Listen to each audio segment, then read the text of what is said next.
Hi.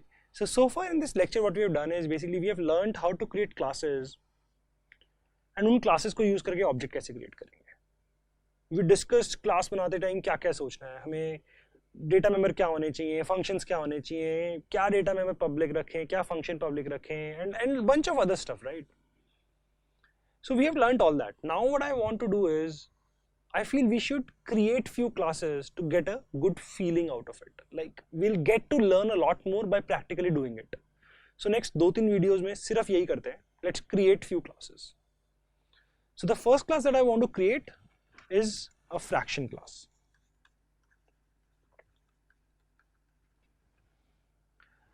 Basically what I want is we should be able to say, hey, give me a new fraction. So what this line will mean, it basically means that I want to create an object which represents 2 by 3. मेरे को 2 by 3 को represent करना है, उसके लिए मुझे fraction class चाहिए.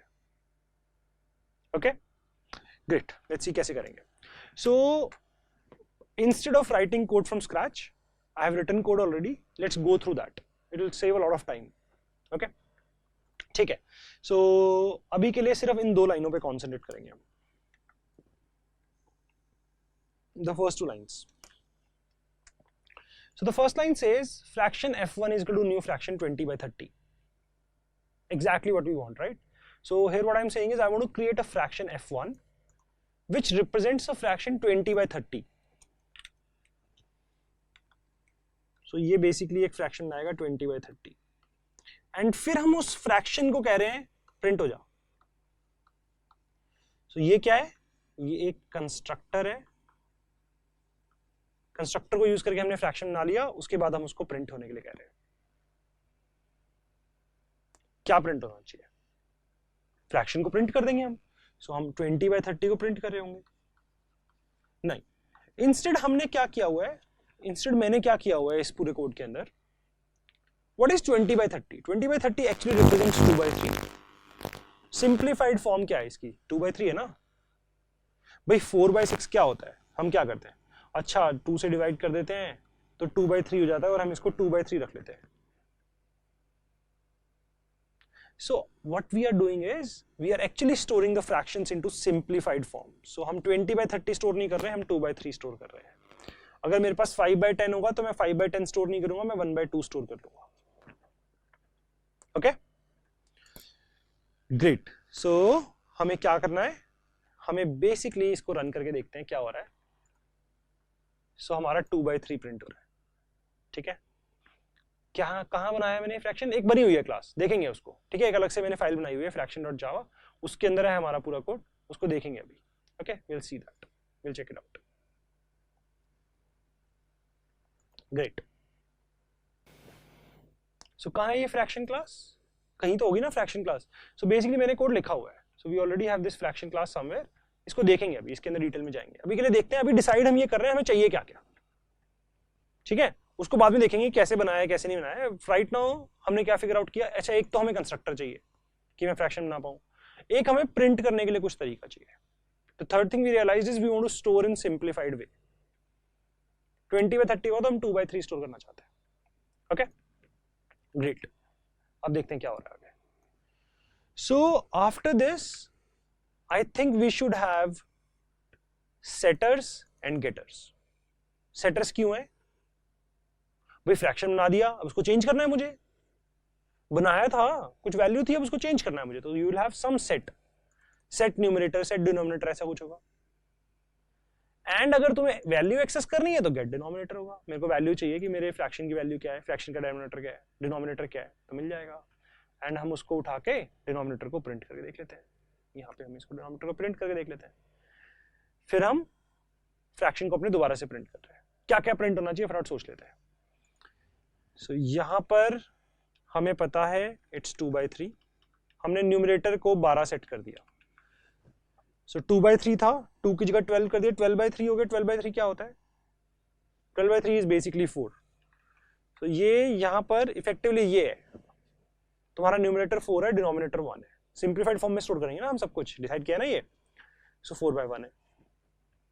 सो hopefully this will print 2 by 3, denominator will come out to be 1, फिर हम f1 को दोबारा प्रिंट करेंगे तो 4 प्रिंट हो जाना चाहिए, 4 by 1 प्रिंट हो जाना चाहिए, correct? Wow, it's actually printing 4. सो हमारा जो प्रिंट है अपेरेंटली वो थोड़ा स्मार्ट है. प्रिंट क्या कह रहा है? अच्छा 4 by 1 है, ओ ये तो ना 4 होता है, चल ठीक है 4 ही प्रिंट कर देता हूं. थोड़ा स्मार्ट है. क्या कह रहा है? डिनोमिनेटर अगर 1 हो तो बस सिर्फ न्यूमिनेटर को प्रिंट कर दो. देख लेंगे कैसे किया हुआ है हमने. ओके कुछ खास नहीं हो रहा है यहाँ पे. ओके उसके बाद क्या हो रहा है? उसके बाद हमने सेटर्स को यूज करके फिर से वैल्यू चेंज कर दी. सो यहाँ पे 4 by 1 हो गया था, फिर हमने 10 by 30 सेट कर दिया. 10 by 30 को सिंप्लीफाई करेंगे तो क्या होगा? Numerator is 10, denominator is 30. 10 by 30 is 1 by 3. सो हमारा जो f1 है वो 1 by 3 हो गया. होपफुली प्रिंट करेंगे तो 1 by 3 प्रिंट हो जाएगा. लेट्स रन दिस एंड हमारा 1 by 3 आ गया. ग्रेट. अभी तक क्या क्या रिक्वायरमेंट हमारी डिसाइड हो चुकी है? कंस्ट्रक्टर चाहिए, न्यूमिनेटर डिनोमिनेटर को गेट करना है, न्यूमिनेटर डिनोमिनेटर को सेट करना है, प्रिंट करने का तरीका चाहिए, एंड एक चीज और है कि सब कुछ सिंप्लीफाइड रहना चाहिए. 4 by 16 हो तो 1 by 4 स्टोर करो. ओके ठीक है, आगे देखते हैं क्या है. Now we are actually creating something very interesting. Here what I am saying is that we'll have a fraction, another fraction. So I have f1, I have f2. f1 कितना हो चुका है हमारा? 1 by 3. So मेरा यहाँ पर एक मेरे पास 1 by 3 है, एक मेरे पास 3 by 4 है. मैं 1 by 3 को कह रहा हूं यार ऐड कर ले अपने अंदर 3 by 4 को. So मैं f1 को कह रहा हूं तू अपने अंदर f2 को ऐड कर ले. What is f1? f1 represents 1 by 3, f2 represents 3 by 4. So effectively what you are saying is, this. हम ये नहीं कर पा रहे, हम ये नहीं लिख सकते क्योंकि प्लस तो डिफाइंड नहीं है ना फ्रैक्शंस के लिए. प्लस तो सिर्फ इंटीजर्स के लिए, फ्लोट के लिए, इन सब के लिए डिफाइंड था. तो हम इसके ऑल्टरनेट बेसिकली ये निकाल रहे हैं कि भाई f1 अपने अंदर f2 को ऐड कर ले. क्या होना चाहिए ऐड करने के बाद? क्या होना चाहिए? 1 by 3 plus 3 by 4. क्या कैसे करते हैं इसको ऐड? डिनोमिनेटर मल्टीप्लाई हो जाता है ना? डिनोमिनेटर मल्टीप्लाई हो जाता है. 4 into 1 plus 3 into 3. ये क्रॉस हो जाते हैं, ये दोनों मल्टीप्लाई हो जाएंगे, ये दोनों मल्टीप्लाई हो जाएंगे. सो 4 into 1, 3 into 3. कितना हो गया ये? This is 13 by 12. And f1 ये हो जाएगा. सो बेसिकली हमने f1 को चेंज करके 13 by 12 कर दिया. f2 should stay 3 by 4. Because what you are saying here is, hey f1 add f2 in yourself. So f1 change होके हमारा कुछ और हो जाएगा. So now your f1 is what? 13 by, hopefully 13 by 12 आएगा. And when we print f2, 13 by 12 को तो और सिंप्लीफाई नहीं कर सकते. f2 will should come as 3 by 4. वो चेंज नहीं होना चाहिए. करेक्ट? ठीक है. ऑसम. सो हमारा f1 13 by 12 आ गया और f2 हमारा 3 by 4 आ गया एज वी एक्सपेक्टेड. ऐड समझ में आ रहा है? So basically it's a function. Static होगा या नॉन स्टैटिक होगा? ये f1 के ऊपर कॉल हो रहा है ना, किसी ऑब्जेक्ट के ऊपर कॉल हो रहा है ना, ये नॉन स्टैटिक फंक्शन है. We are calling one object that, hey, why don't you add this object in yourself? So you have to call on one object and pass another object as a parameter. So f1 को हम बोल रहे हैं f2 को अपने अंदर add कर लें. Don't worry about implementation. Just try to understand what we want to get to finally. ठीक है? Implementation अभी देखेंगे कि कैसे किया हमने ये. ठीक है, आगे देखते हैं. जैसे ऐड बनाया है बिल्कुल वैसे ही हमने मल्टीप्लाई बनाया हुआ है. एक f3 बनाया है. सो हमारा f1 कितना है? 13 by 12. हमारा f2 कितना है? 3 by 4. हमने एक f3 बनाया which is 4 by 5. Then we are calling our f3, we are telling our f3, hey, multiply yourself with f2 which is 3 by 4. So f3 dot multiply f2. F3 के अंदर F2 को multiply कर दिया, F3 change हो जाएगा, F2 same रहेगा। F3 क्या हो जाना चाहिए, 4/5 इंटू 3/4 कितना होता है, 12/20। 12/20 को सिंप्लीफाई करोगे तो ये 3/5 हो जाएगा, ठीक है, ये 3/5 हो जाएगा। सो बेसिकली न्यूमरेटर को आपस में मल्टीप्लाई कर दो, डिनोमिनेटर को आपस में मल्टीप्लाई कर दो और उसके बाद सिंप्लीफाई कर दो। सिंपलेस्ट तरीका तो यही है, आपस में मल्टीप्लाई करो न्यूमरेटर्स को डिनोमिनेटर्स को एंड सिंप्लीफाई कर दो। सो यहां पर जब हम प्रिंट करेंगे तो होपफुली हमारा जो F3 है that will come out to be 3/5 and our F2 will stay exactly what it was, which was 3/4. okay, so multiply कर रहे हैं तो क्या हो रहा है, दोनों न्यूमरेटर आपस में मल्टीप्लाई हो रहे हैं, दोनों डिनोमिनेटर आपस में मल्टीप्लाई हो रहे हैं। Okay, let's try to print this. So last two that we have printed, 3/5 and 3/4. सही है, मल्टीप्लाई हो गया। Okay, great. So the next one that we want to do is just a variation of the add that we have already seen. देखो पहले जो तुमने बनाया है वो इफेक्टिवली ये करता है, वो F1 के अंदर ही F1 प्लस F2 डालता है, राइट? F1 के अंदर ही F1 प्लस F2 डाल देता है। What if I want to do this?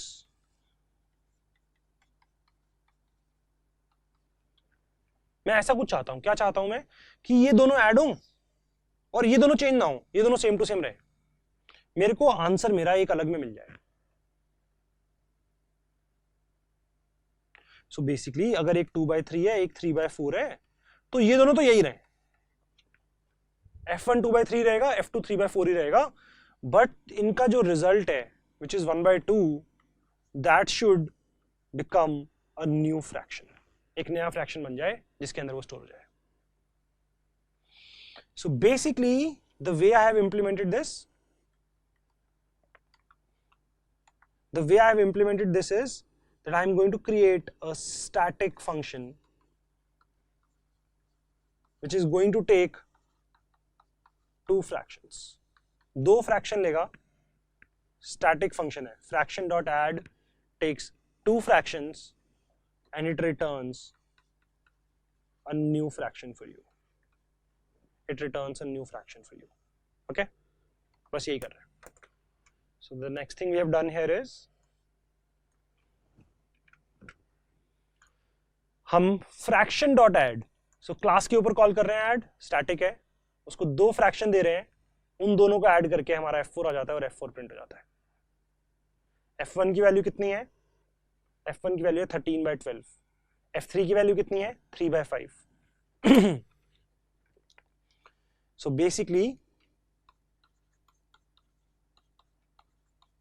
when you're going to do this, we'll do its calculation, कर लेते हैं, चलो 60, 12 into 5 हो गया ना 60, 65 plus 36 कितनी होगी, छोड़, करते नहीं है खुद से, रन करके देखते हैं क्या आती है।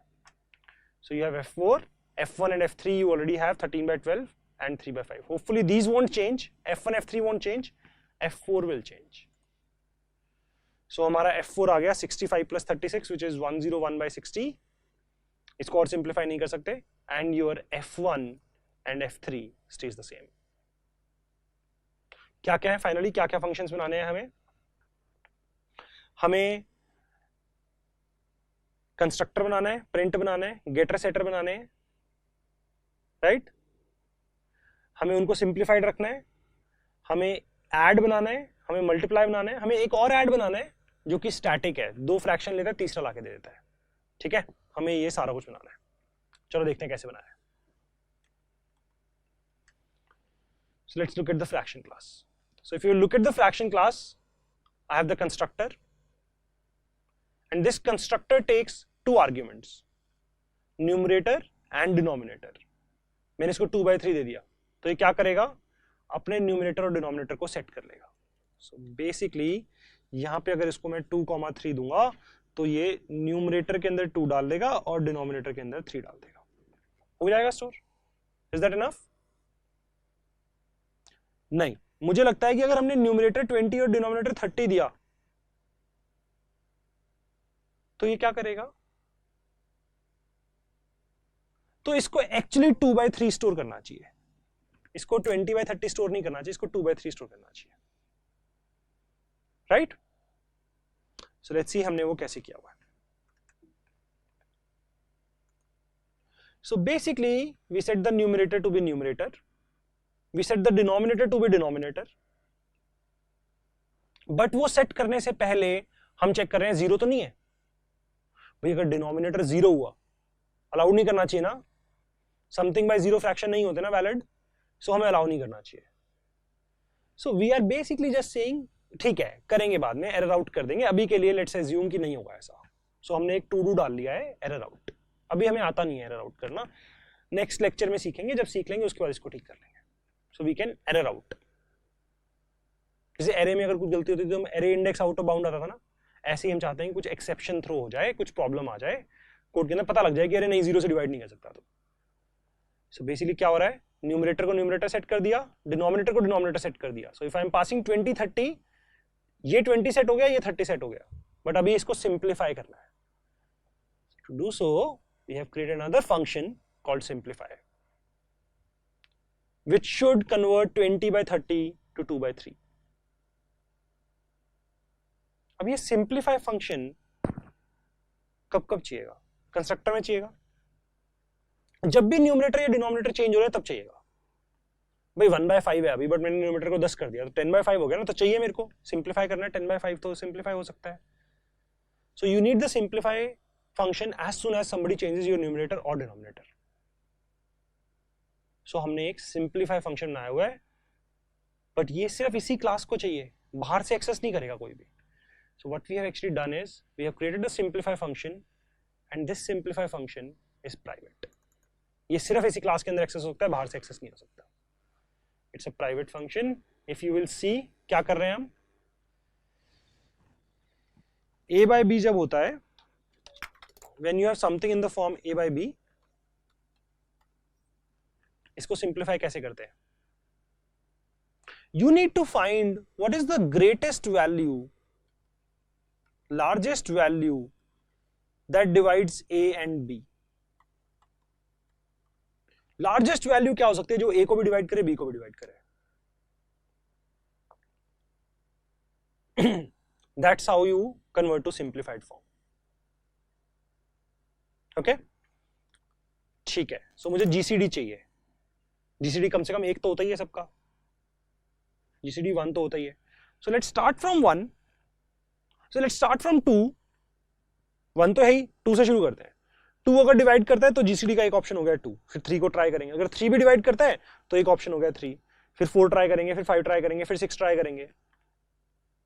अगर 7/10 है तो 7 तक चले जाएंगे, उससे ऊपर तो जाएंगे नहीं। अगर 10/7 है तब भी 7 तक ही जाएंगे। So basically what we are doing here is we are finding the minimum of numerator and denominator.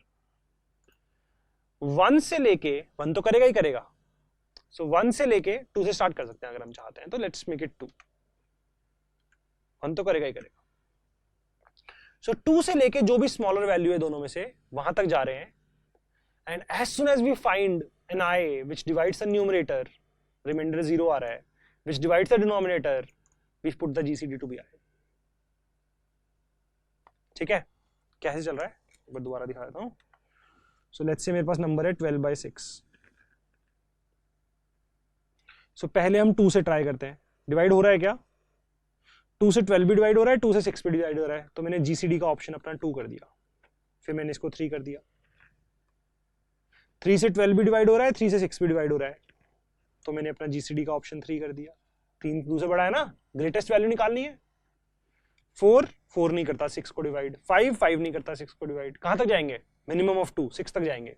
6 दोनों को डिवाइड करता है, सो मैंने अपना जीसीडी 6 कर लिया। So I am finding the greatest common divisor, okay, I am finding the GCD. So हम जाते रहे, फाइनली जीसीडी के अंदर वो लास्ट आई होगा जिसने दोनों को डिवाइड किया होगा। उस जीसीडी से न्यूमरेटर को भी डिवाइड कर दो, उस जीसीडी से डिनोमिनेटर को भी डिवाइड कर दो, हमारा नंबर सिंप्लीफाई हो जाएगा। Okay, great. So constructor hopefully समझ में आ गया, सिंप्लीफाई समझ में आ गया। ये बहुत ही आसान है। गेट डिनोमिनेटर, कुछ नहीं करना है, हमने अपने न्यूमरेटर और डिनोमिनेटर को प्राइवेट रखा हुआ है। प्राइवेट क्यों रखा है वैसे? We don't want somebody to change these values, we want कि अगर चेंज करनी है तो हमारे थ्रू आओ। यार बहुत ही वियर्ड हो जाएगा ना। देखो अब basically let's say our fraction is this, somebody comes up and basically they change it to 21, they can just change the value to 21. I am fine that they want to change it to 21, but I want to make sure that I call simplify on that. So I want कि मेरे पास control रहे कि तुम्हें change करना है कर लो, मुझे बताओ मैं करूंगा तुम्हारे लिए, मैं चेंज कर दूंगा, उसके बाद मैं खुद से सिंप्लीफाई भी कर दूंगा उसको पक्के से। So basically that's why we want these things to be private. So private है तो मैंने गेट डिनोमिनेटर दे दिया, बहुत आसान है, सीधा सीधा return denominator, get numerator return numerator, set numerator you just set it, this dot numerator is equal to n, change हुई वैल्यू सिंप्लीफाई कॉल कर दो। सेट डिनोमिनेटर, इसमें क्या होना चाहिए? Exactly same, this dot denominator is equal to जो भी value pass हो रही है एंड सिंप्लीफाई कॉल हो रहा होगा। बस एक छोटा सा और डिफरेंस है, अगर कोई मुझे बोलेगा डिनोमिनेटर 0 सेट कर दे तो मैं करूंगा नहीं, मुझे एरर आउट कर जाना चाहिए, अभी के लिए हमें आता नहीं है, सो आई एम जस्ट रिटर्निंग। यहां से आइडली हमें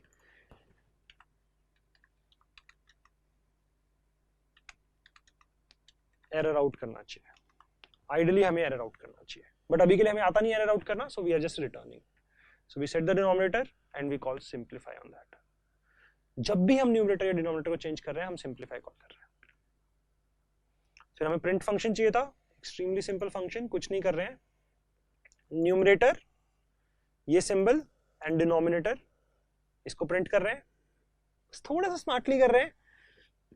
डिनोमिनेटर अगर 1 है तो we just print numerator, denominator अगर 1 है तो हम सिर्फ न्यूमरेटर को प्रिंट कर देते हैं, ठीक है, वरना हम दोनों को डिवाइड करके प्रिंट कर देते हैं। ओके ठीक है, बस हमारे ये 3 फंक्शन रह गए हैं। पहले ये वाला देख लेते हैं, add f1 dot add f2, we are calling f1 dot add f2। So ये बहुत ही आसान है, तुम क्या कर रहे हो, तुम ये करना चाहते हो, नया डिनोमिनेटर f1 का क्या हो जाएगा, b1 b2, नया न्यूमरेटर क्या हो जाएगा, a1 b2 plus a2 b1, right. ऐसे होता है ना fractions, a1 b2 plus b1 a2 and ये डिनोमिनेटर हो जाएगा। सो ऐड में एग्जैक्टली यही हो रहा है, हम अपने न्यूमरेटर को सेट कर रहे हैं, अपना न्यूमरेटर इनटू दूसरे का डिनोमिनेटर, अपना डिनोमिनेटर इनटू दूसरे का numerator, denominator is multiplication of both of them and then we are calling simplify, फिर हम उस पे सिंप्लीफाई कॉल करते हैं। मल्टीप्लाई, सो हमने f1 पे कॉल हुई है ना, ये f1 की वैल्यू चेंज कर दी, multiply is even simpler, this dot numerator is equal to this dot numerator into f2 dot numerator, we don't have to put a this, यहां पे नहीं लगाएंगे तो चल जाएगा हमारा काम, but just for clarity we are putting a this, कि जिसके ऊपर कॉल हुई है उसका न्यूमरेटर इनटू f2 का न्यूमरेटर, जिसके ऊपर कॉल हुई है उसका डिनोमिनेटर इनटू f2 का denominator, and then we are calling simplify. इसमें क्या डिफरेंस है, जो ये हमारा स्टैटिक फंक्शन है, the only difference here is f1 should not change, you are getting past 2 fractions f1 f2, you create a new one and you change the new one instead of changing f1 or f2। so हमें एक नया बनाना है, so हमने क्या किया, new numerator जो ये जैसे यहाँ पे ऐड किया था ना, f1 का न्यूमरेटर इंटू f2 का डिनोमिनेटर, f2 का न्यूमरेटर इंटू f1 का डिनोमिनेटर, सो हमने न्यू न्यूमरेटर निकाला, न्यू डिनोमिनेटर निकाला, हमने एक नया फ्रैक्शन बना लिया, कंस्ट्रक्टर कॉल कर दिया, कंस्ट्रक्टर अपने आप सिंप्लीफाई कर लेगा उसको, एंड हमने f को रिटर्न कर दिया। ओके सो अगर हमें नॉन स्टैटिक बनाना था, we were changing the f1 जिसके ऊपर कॉल हो रही थी, so we were changing this dot numerator and this dot denominator. Here what we are doing is we are calculating the new numerator, new denominator, and we're creating a new fraction and we are returning that fraction. Okay, I'm going to stop here, but I want you guys to really make sure that you understand this completely. Okay, please spend some time with this code, try to understand exactly what's going on, just try to run it around, and I'm sure this will give you a lot of clarity on object-oriented programming. Thank you.